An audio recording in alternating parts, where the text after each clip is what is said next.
Welcome, welcome, welcome, everybody, to another great episode of Real Life Matters. And of course, I am your host, DBoss, and I'm just hoping that everybody's been doing their 15 minutes or laughing or more each day. Yes, every day, 15 minutes or more. You know, it helps lower your endorphins. It helps, release those bad endorphins. It helps lower blood pressure. It tones your abs.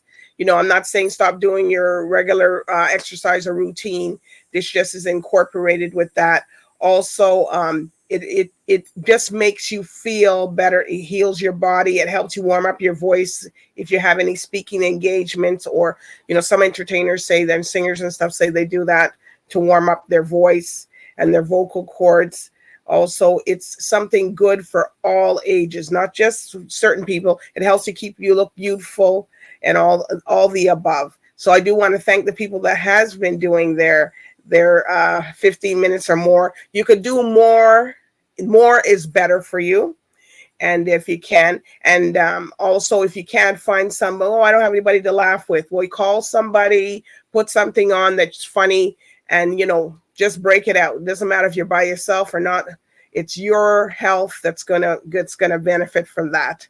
So with no other further ado, I'm going to hear something from one of our sponsors, and I have a real special dancing guest for you guys today, and I like these. All right, so we'll be right back. Welcome to your vital steps to better health and fitness. I'm Joanne James. Today we're going to talk about the effects of no exercise on the muscles. Many people are spending a lot of time sitting at their desk and not exercising, as well as the internet has taken people out of the exercise realm and into sitting down and playing games on their phones. There's a major detriment to not exercising. When you don't exercise, your muscles become weak, and that impacts your bones. So now you have both weak muscles and weak bones. The other problem is you lose strength, and the daily activities that you like to do become more difficult. So it's important to be doing some form of exercise to keep the muscles toned. And thirdly, your body composition will change. You will end up getting more body fat and less muscle mass, which then tends to be unattractive, and you lose energy and you become more fatigued. So do yourself a favor. Get into a great exercise routine. Find somebody who can put you on a great program. Your body's going to love it. I'm Joanne James, and this has been your Vital Steps to Better Health and Fitness. Take care. Thank you, Joanne James, for that tip. Well, today, we got a lady here, and she's from the YENSA festival, which we're going to be having, and Black Fames. And we're going to find out about everything and all the stuff that they're doing at this festival, and also the Black Fame. So we're going to find out what's going on, what happened. So we're going to get right into it with LUA SHAYENNE. Hello, everyone. How are you? I'm good. LUA, I said it correctly, right? Yes, that's correct. Thank you so much for All right. Well, here at Real Life Matters, we like to know everybody's cultural background and where they come from. Oh, sure. Okay. So my father is Italian. My mother is from Ghana, West Africa, but I was born in Côte d'Ivoire, West Africa. I lived in Italy, Côte d'Ivoire, and now I'm a Canadian citizen. So I'd like to think of myself as a citizen of the world. Well, it is. It's you're putting it like that, and what your cultural background is. Wow. So for you, what is your role? Are you the head of the festival for the YENSA? Yes, I am the artistic director. Okay. Of the YENSA Festival. I'm also the curator and producer as well of the festival. And of course, we have a fabulous team of assistant producers, Miranda Liverpool, Imrod Mbunku, and then we also have our administrator, Monica Payne, who are actively engaged in the organization of the festival. All right. So how long has the YENSA Festival been in effect? The YENSA Festival is a new biennial festival. So the launch of the festival happened in 2022, and during our off year, we do have programming, we do have activities that we offer, from workshops to residencies, and then every 2 years we have the actual festival with the performances. Okay, so you guys are busy all year round. Yeah. Also, the festival is presented by my dance company, LUA SHAYENNE Dance Company. So there is definitely a link between what LUA SHAYENNE Dance Company does and presents, and what the YENSA Festival presents. I think for me, it was important to have a platform, and this is what YENSA Festival is. It's this platform through which we could highlight Black women in dance, because through the many conversations that I had with other dancers and choreographers, Black female, obviously, it became obvious that the need was really dire to highlight their artistry. And so through the festival, which we welcome everybody, of course, but it is an international platform, and as it grows, we obviously are opening it up more and more to artists from outside of Canada. And in the first year, we actually had artists from the UK as well. So, what type of dance are you performing? Black women are diverse, have offer their own expression. And so the festival is open to all styles of dance, all types of expression, of artistic expressions. And one of the things we definitely did not want to do is we didn't want to impose a certain aesthetic to the artists that were presented or that offered workshops. And that's also the reason why the festival also has a panel discussion. This year we have what we call Grounded in Wellness panel, which is open to everyone. And it's five, basically, we're going to be presenting 5 artists with a panelist. Nicole Inika Hamilton will be the moderator. And the intention is really to talk about, Black women's health through movement, and also about their artistic creative expressions, but also how do they inspire folks to be healthy. Okay. Wow. So it's a long festival. It's from the August the 21st to the 25th. So what's going to be happening on all the different days? Is just workshop? You said some of it, but what's going to be happening throughout? Yeah. Thank you for asking. So the festival opens up with a dance hall and Afrobeat workshop. So we wanted to honor the new generation. Okay. So 2 young dancers who will be doing what we call a collaboration workshop, and speaking about the cultural influences of these 2 styles, and that really are borrowing a lot from one another these days, and that are very popular right now. So we thought it would be a great opening. So also we're bringing the series is called Africa Vibes. So we're also bringing the Caribbean aspect and the motherland Africa aspect. So we want to make sure that there's a tie, and Black people came from the continent, and how music and the culture evolved. And then we continue on day 2 with of course the artists will be in tech rehearsals, but we also have a choreographer's lab. It's by invitation, and we wanted to make sure that there was a space for choreographers to dive into their artistic expression, but also just to increase their knowledge.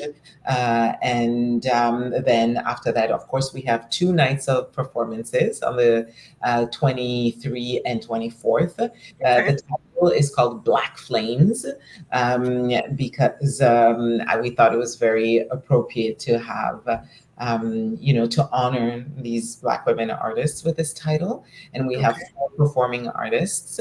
And we also have our Grounded in Wellness panel and workshop on the Saturday. And then the festival ends with a fabulous Haitian dance workshop. Wow. Yes, and what we call an Atia Circle. It's a live drum and dance circle. And then we end with the YENSA Yenka. YENSA means let's dance in Fanti, my mom's language. And Yenka. Oh, this I was saying you're doing pretty good, girl. Yes, yes. At least you got the leg. You. That's where you get. I was like, wow. But anyways, that's all good. No, because I guess a lot of people are shocked when they hear that. They say, "Oh my goodness, how come she's pronouncing these things like this?" Oh, I see. I see YENSA. Yes, Yeah, yeah, YENSA. And Yenka, it means let's talk in let's Fanti. talk. Okay. Yeah, that's right. That's right. So I think we're going to end with our community social. We are inviting folks to, be with us, meet the artists, have meaningful conversations, and interact with one another. Because at the end of the day, really, the purpose of the festival is to connect, right? To connect, and yes, dance and art and live music brings us all together. But we really hope that folks are going to come in and their spirits are going to be filled with joy, with inspiration, wealth, and that's the real purpose of the festival. So, are you a dancer yourself? Yes, I am a dancer myself. I'm a dancer and choreographer as well. Wow. You see, you have to have something that's with you to Of, to resonate, right? of And, course. uh, and we're gonna see something here that you sent us a little promo from Black Flames, so we have an idea, and then we'll just come back and we'll talk some more. We'll go through this.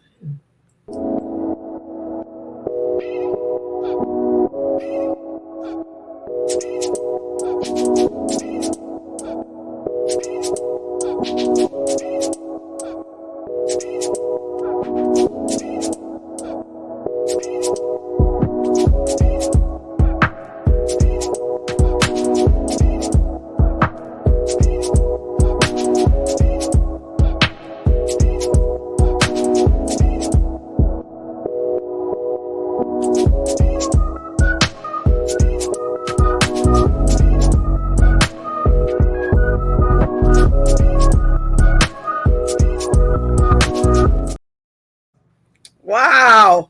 Well, that shows some real stuff. So I guess everybody's trying to get ready for this festival. They're all just Yeah. getting ready because I see the different kinds of arts and forms of dancing. Yes, yes. I mean, again, because I obviously when I'm thinking of curation or curating the lineup of the festival, I'm always thinking about displaying the diversity of genres that exist within the Black dance community. And I do think it's important not to stifle, the artists. And so we will have, contemporary influenced by a more maybe classical genre to contemporary dance influenced by jazz to contemporary influenced by hip hop with Thandi Monroe. And she will also be using objects because she is also a visual artist. And then Oredance, for example, is presenting a contemporary style that is really heavily rooted in traditional Haitian dances. And when I say contemporary, I think for the audiences that are not necessarily familiar with dance, contemporary really means of today.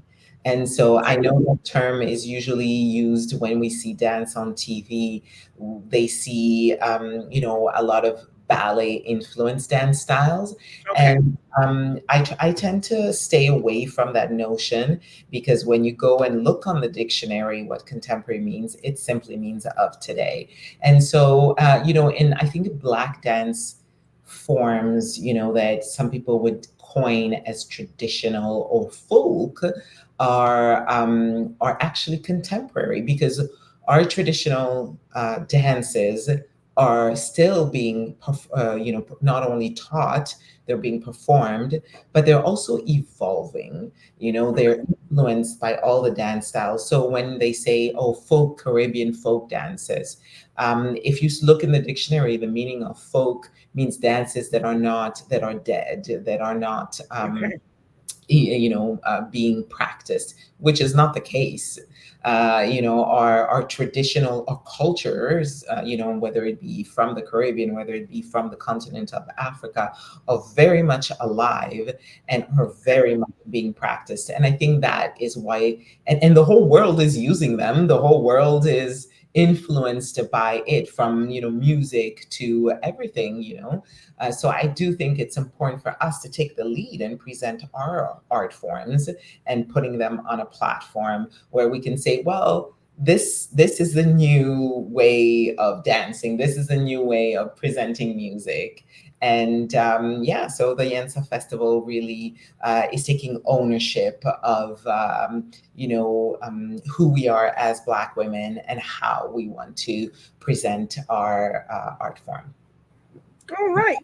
Oh, so this is something that's going to be good, people. So I think you need to get out there so you could see the different styles and arts and everything that they've thrown into this for the festival of dancing. And then obviously some people probably think there's only a couple of styles, but obviously they're going to realize from coming to the YENSA festival there's not one style. As according to LUA. Yes, there is not one dance style, and also a reminder that the workshops are open to everybody. They are not workshops that are only meant for professional dancers. So whether you are, someone who really wants to learn, or or someone who has a bit more experience, they're open to everybody. And maybe in the future, we'll have some workshops for professionals and etc. But for this festival, we have 3 workshops that with the intention of really inviting everybody from all walks of life. And is there a charge to come in, or? So some activities are paid, and then some activities are free. So the workshops and if they go on our website, they can definitely find the details. The panel is open doors. The ATSIA Circle is open doors. We just ask people to register because obviously, since it's not outdoors, we have to keep in mind numbers. Yes, that's right. So, we try to make sure it's accessible, and we also understand if someone cannot afford the full ticket price. So for Black Flames Performance Program, the tickets have 3 options, that you can choose from. And, it ranges from $25 to $45 because we are very well aware that, for some folks, it may be a challenge to afford the higher price tickets.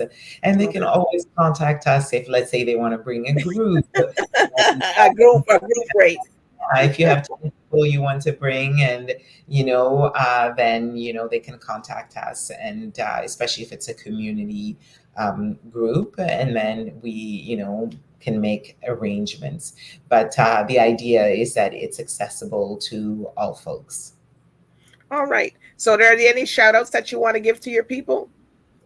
Well, I think mostly the Toronto Black dance community, the Toronto dance community. We also would like to thank our funders because, these are not easy times for the arts.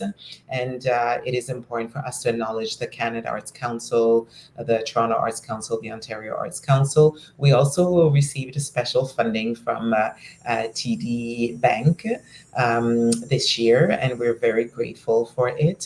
And also the government of Canada is supporting this endeavor. And of course, the Betty Oliphant Theatre through the Canada's National Ballet School and the Toronto Metropolitan University. Again, and also, of course, our donors and patrons, because without people, there is no art. That's true. So, and everyone, please come and support. And if you cannot come, you can also donate through our website. We are a charitable organization, so folks can also support in different ways. All right. Well, I wish you guys all the success, for this, YENSA, the festival and everything. I wish you guys, everything, everybody get out there and go. Where it's in Toronto, correct? Yes, that's correct. It is in Toronto. It's downtown Toronto. So Betty Oliphant Theatre is right in the east side of Toronto, a little downtown east. And Toronto Metropolitan is right in Toronto on Yonge Street, close to Yonge and Dundas, which is known as our main square. So you would be, if you're coming from the Caribbean and you're coming to visit and you just so happen to be there on August 21 to 25, know that we're right in the downtown core of Toronto. All right. So if people, I know you mentioned the website, if they want to follow you on social media and keep up with you, and you guys got to come back next year or whenever you're going to be doing, because you say you do it twice a year, right? Every year. So yes, there's biennial and biennial. So I know it's spelled a little bit differently, and it's the pronunciation is slightly different, but it is every 2 years. But we will have activities in the fall and during the winter. So follow us, YENSAfestival.com, and YENSA is spelled YENSA. Festival.com, and on our website we have all the activities and the program. And yes, we are on Instagram and on Facebook. We are under LUA Cheyenne Dance Company. Well, thank you, LUA Cheyenne, for coming here and sharing your journey. And the journey continues on.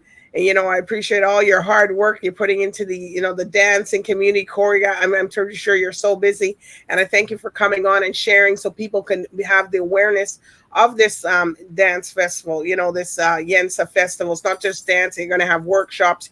You're going to have and it's not for professional dancers, so don't feel intimidated. You guys can come down, just ask questions, and then you shall come in. And if if you guys have a group of people that want to come, she said you can offer you a group rate, but get it early because there's limited seating. So don't be saying, "Oh, we want to come in with 20 people," and then they only got 2 seats. So it's like, okay. You know how that goes. You might have to come on a different day, but you may not be able to make. So go register early, as she said, as Lewis said. So that those things don't happen. Don't wait till the last minute.